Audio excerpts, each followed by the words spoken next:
జనరల్‌గా నాకు ఏదైనా కూడా వేస్ట్‌గా పడేయాలనిపించదు. అంటే ఏదైనా లెఫ్ట్ ఓవర్స్ కానీ, మన ఇంట్లో మిగిలినవి చాలామంది అయితే పడేస్తూ ఉంటారు. ఇంక దీనితోటి ఏం పని, ఇంక ఎందుకులే ఇంత అవసరమా మనకి అనేసి అలా పడేస్తూ ఉంటారు.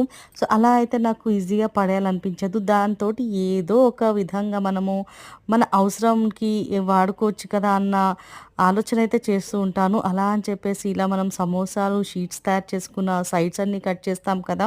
ఆ సైడ్స్ అన్నీ కూడా పడేయకుండా ఇలా చిన్న చిన్న ముక్కల్లా కట్ చేసేసుకొని చాలా చక్కగా చిప్స్ చేసుకోవచ్చనమాట. చాలా బావుంటాయి. క్రంచీ క్రంచీగా, క్రిస్పీ క్రిస్పీగా కొంచెం ఉప్పు, కారము పైనుంచి జల్లేసి తింటూ ఉంటే ఆహా! మాటల్లో చెప్పలేమనమాట. సో, అవన్నీ కూడా చక్కగా కట్ చేసి నూనెలో డీప్ ఫ్రై చేసేసి ఇలా ఉప్పు, కారం జల్లుకొని మనం ఈవినింగ్ స్నాక్స్ లాగా కూడా తినొచ్చు. ట్రై చేసి చూడండి చాలా బావుంటుంది. ఇంకా పడేయకుండా మనం ఇలాంటివి ఏవన్నా ట్రై చేయొచ్చు.